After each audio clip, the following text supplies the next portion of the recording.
It all started with one moment of complete and utter silence, then a crash. Then she died. No, really, the girl in question, Aya, died. As her heart stopped beating, her lungs stopped breathing, and they all knew she should never have been alive in the first place. Under the circumstances, maybe she was a lab accident, maybe assault, maybe even she, only 3 years old, knew she shouldn't exist, and she had no one, no family, and no one cared. The crash happened when 9-year-old Lexi was trying to drive her mom's pickup. Yes, she was only 9. Yes, Lexi was weird, and she knew it. She was also a prodigy. She could speak to certain animals and even sing, very loudly and off-key, but she could sing. Maybe she was good at everything. Maybe she was horrible at it all. Maybe she didn't care. All she knew is that she killed a girl, and from that moment, Aya was part of the family. Sort of. It's weird for people to come back from the dead, and even weirder if they're 3. She was small for her age, had not grown properly. She really shouldn't have survived, even if she was supposed to be alive in the first place, but things happened. And Lexi was weird, and she was crazy, but she didn't want to be. She tried to hide it. And by high school, she succeeded. Present day. Lexi. Yeah, sure, I was probably terrifying as a kid, whatever. The girl looks at me quizzically, staring at my fitness trainer-worthy body. How did you? I work out, I tell her promptly. She laughs. Girl, look at that body. I'm Lexi and I know it, I laugh. I'm Gabby. Hi. She flips back, her short pink hair revealing her stunning eyeshadow. She steps back, and I see she is wearing a Hyuna t-shirt. She looks like an anime character. She is so perfect, but I don't say anything. No, really, you work out? She says casually, examining her phone. And I'm just trying to get a date. Sorry, I'm not interested, I tell her quickly. I'm straight, always have been. I guess that's one way I was always normal, but I'm really not sure. I didn't mean, she fletches, did you think? No, of course not, it's fine. Okay, you got me, I'm bi. Yeah, same. A black girl wearing a Star Wars shirt and ripped jeans comes up to us now, holding her phone up. Whoa, Jazz, take it easy. Gabby jumps back and puts her hands in the air. You know I don't want to date you. I'm taken. A third girl comes up to us now, her long brown wavy hair covering part of her face, which is a shame because her naturally light brown skin practically glows. Okay, maybe I'm not straight, whatever. She is wearing a black leather jacket. Hey, she says, suddenly noticing me. I'm Star. Her makeup is spot on, too. I'm Lexi, I say grinning. You look like Dua Lipa. She flushes. What? You know, the singer? I'm not British, although I wish I was. I'm half Mexican, actually. Cool, I'm just boring dumb blonde. Let me guess, cheerleader? Yep, I sigh. Was in high school. Now I work out. Kinda miss it. Sure, whatever. Gabby is back. Let's compare abs.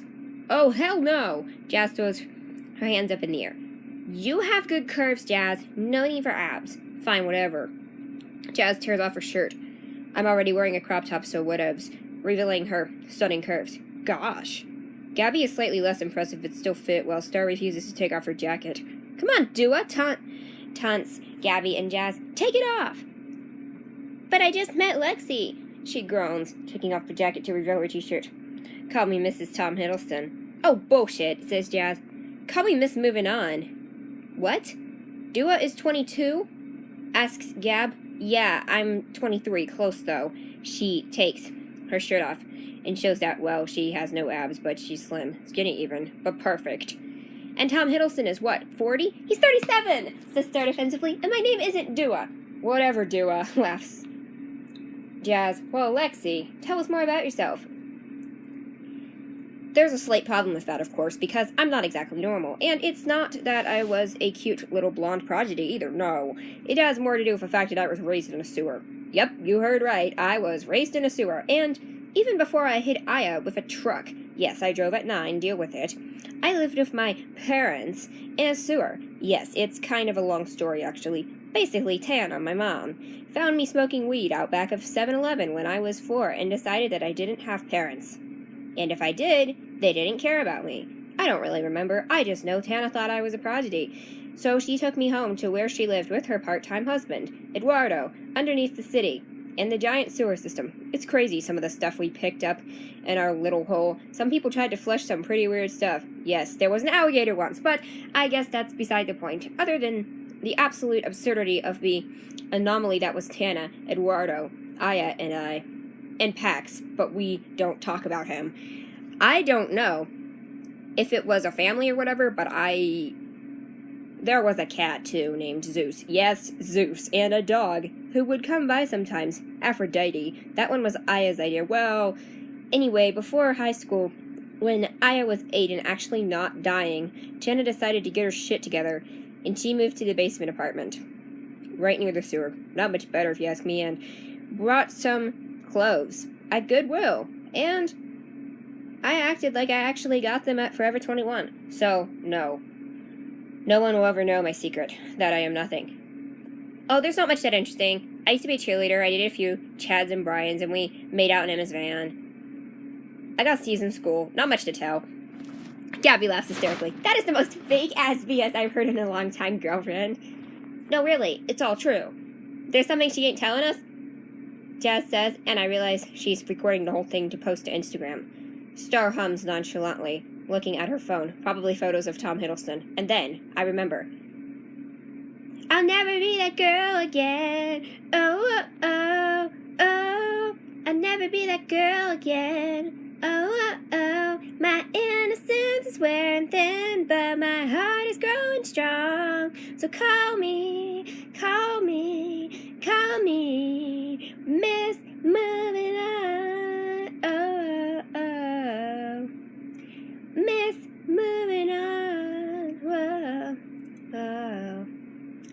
Jazz exhales quickly, whistling. Woo! You can sing. So what? Snaps Gabby, looking back. It's not like she's Ariana Grande. Ariana Grande has an unhealthy tone, says Jazz, still salty. I know, all the words to Will Smith's Miami, chimes in Star. Because Tom Hiddleston. No one cares, Star, says Gabby, turning back. American music is stupid anyway. K-pop is the best.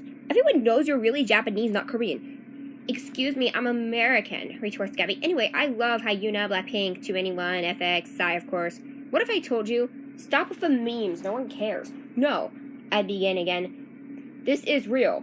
What if I told you that I grew up in a sewer because this chick named Tana found me smoking weed outside 7-Eleven and I hit a girl with a truck when I was 9 and she's sort of my sister?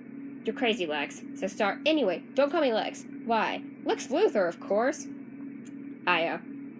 Wake up! The voice is quiet, as it comes from above, presumably. My body aches, and I don't want to move. I have no idea where I am and who is speaking, but I have one of those feelings. It can't be good. Lex always thought that I became a psychic when she hit me with her truck. Knocked some sort of sixth sense into me, but I never believed it. I don't know who I am, or where I come from, only Tana, Eduardo, Pax, and Lexi. And it's not like I ever talked to any of them. Fate is all it is, if one is to believe in luck.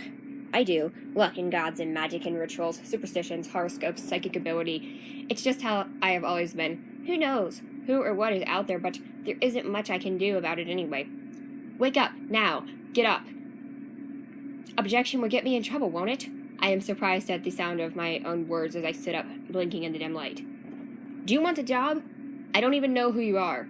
I am staring at a tall ginger girl, dressed all in black, with an aura of authority surrounding her. I am number 63, but that is not important. Welcome, 67. Excuse me, but where am I? I look at my surroundings, the office chairs that remind me of a waiting room at the dentist. How long have I been asleep?